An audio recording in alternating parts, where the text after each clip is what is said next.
everyone, and welcome to another episode of Crafty Beer Reviews. Today I will be reviewing Thirsty Dog's Siberian Night. This is their year-round Imperial Stout, and I'm going to give a big shout out to Dave over at Beer Sampling with Dave for hooking me up with this bottle.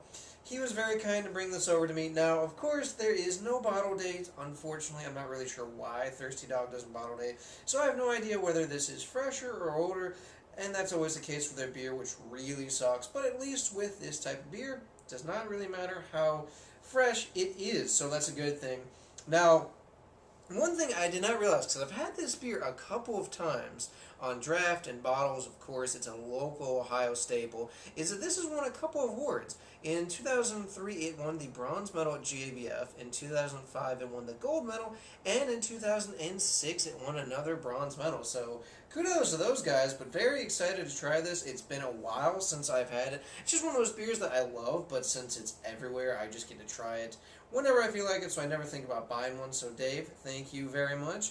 Guys, let's go ahead and check out the aroma. That's intense. Really big roasted malt. There's a ton of chocolate in here. Yeah, it's got a really nice dark chocolate, milk chocolate as well. There's a definite coffee. Yeah, it's kind of like an espresso type of aroma. Very coffee heavy, very, very roast forward as well. There's almost like a touch of smokiness in here as well. It's not super, it's not like a smoked beer, but just a little bit of a smoky type of quality. Yeah, this smells fantastic. Let's go ahead and take our first sip.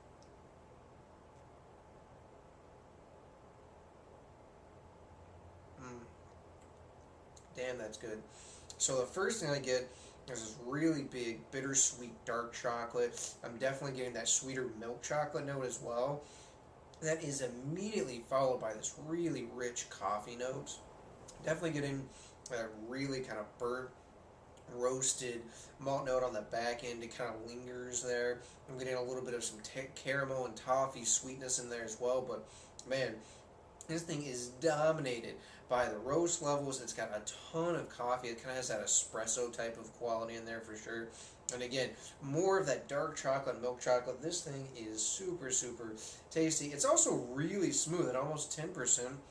You really can't taste any alcohol. I don't smell any alcohol. You get a little bit of warmth as it goes down, but for basically being 10%, I mean, yeah, you kind of figure there's going to be a little bit of alcohol somewhere, but in general, this thing masks it very, very well.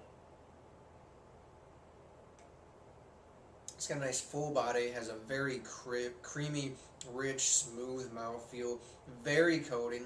It's got a nice bitterness level, not over the top, but it's definitely present. And keeps this thing really balanced too, because, you know, the toffee and the caramel and the milk chocolate are definitely these sweeter notes, but then it really gets balanced out. The roastiness just goes along perfectly with that dark chocolate, the milk chocolate, the coffee notes.